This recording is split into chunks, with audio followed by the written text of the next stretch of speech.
Hadis selanjutnya 201 dari Hakim bin Huzam radhiyallahu anhu, beliau berkata Rasulullah SAW bersabda, la tuqamul hududu fil masajidi wala yustakadu fiha. Hukuman had, potong tangan, rajam, penggal leher kalau ada orang kena kisos, tidak boleh dilaksanakan di masjid-masjid. Begitu pula hukuman kisos tidak boleh dilaksanakan di dalamnya. Jadi tidak boleh apapun kisos. Kisos juga termasuk ya.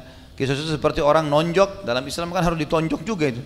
Nggak boleh sembarangan kecuali dia membela diri pada saat diserang. Jadi kalau ada orang ajak bertengkar, tinggalkan saja, nggak usah ribut-ribut sama dia, bukan tempatnya. Kalau di medan perang ya silakan tunjukkan kejantanan. Kalau di sama muslimin sudah tinggalin aja, nggak usah dilayani gitu kan. Karena ini akan menjadi masalah buat kita nantinya.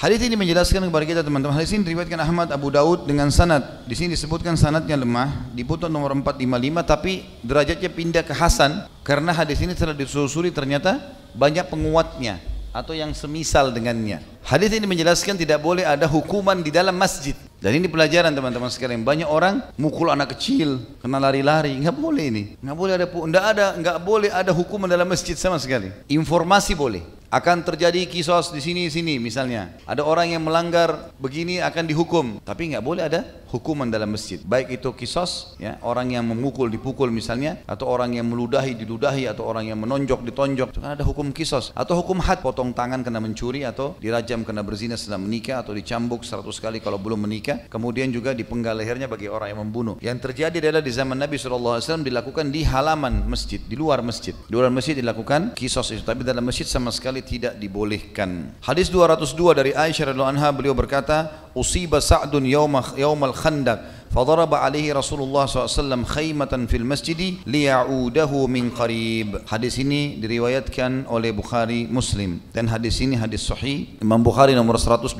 dan Imam Muslim nomor 1389, yang artinya Sa'ad radhiyallahu anhu terluka pada saat perang Khandaq. Sa'ad ibn Mu'adz radhiyallahu anhu, ini yang ada hadis pada saat dia meninggal arsy-Nya Allah goncang radhiyallahu anhu, ya, ini orang yang luar biasa. Lalu Rasulullah SAW waktu saat terluka kena panah, kena musuh sama muslimin saling panah memanah. Ada anak panah orang Quraisy melewati khandak muslimin dan kena ke dadahnya Sa'ad, dan Sa'ad luka. Aisyah sempat mengatakan pada saat melihat sepintas Sa'ad lewat, aku khawatir dengan lukanya akan membuatnya meninggal dunia, dan betul-betul memang dia mati gara-gara luka itu. Dan memang Sa'ad sudah meminta kepada Allah SWT agar dikaruniakan mati syahid. Yang jelas Sa'ad waktu lagi sakit parah karena rumahnya cukup jauh dari masjid, dia kepala suku, maka Nabi SAW suruh membangun kemah, membuat kemah di dalam masjid khusus untuk Sa'ad, supaya Nabi SAW bisa menjenguknya langsung. Dikatakan dalam hadis ini, saat terluka pada perang Khandaq, lalu Rasulullah SAW mendirikan tenda untuknya di masjid agar bisa menjenguknya dari dekat. Di sini hadis ini memberikan pelajaran kepada kita tentang bolehnya seseorang itu untuk membangun atau tidur dalam masjid kalaupun dia membutuhkan, atau beristirahat, atau kalau ada orang sakit dirawat, maka itu dibolehkan. Terlebih lagi kalau memang kondisi mendesak untuk itu, seperti terjadi perang Khandaq, nggak ada tempat. Saat kalau dibawa ke rumahnya untuk berobat, dan itu tidak ada rumah sakit, masjid kebetulan agak dekat dengan Khandaq, dari muslimin semua laki-laki berkumpul di Khandaq. Yang bisa merawat saat diantara kalangan laki-laki harus orang yang bisa dekat, dan Nabi SAW juga menjenguknya. Maka lalu kemudian dibukalah tenda itu di dalam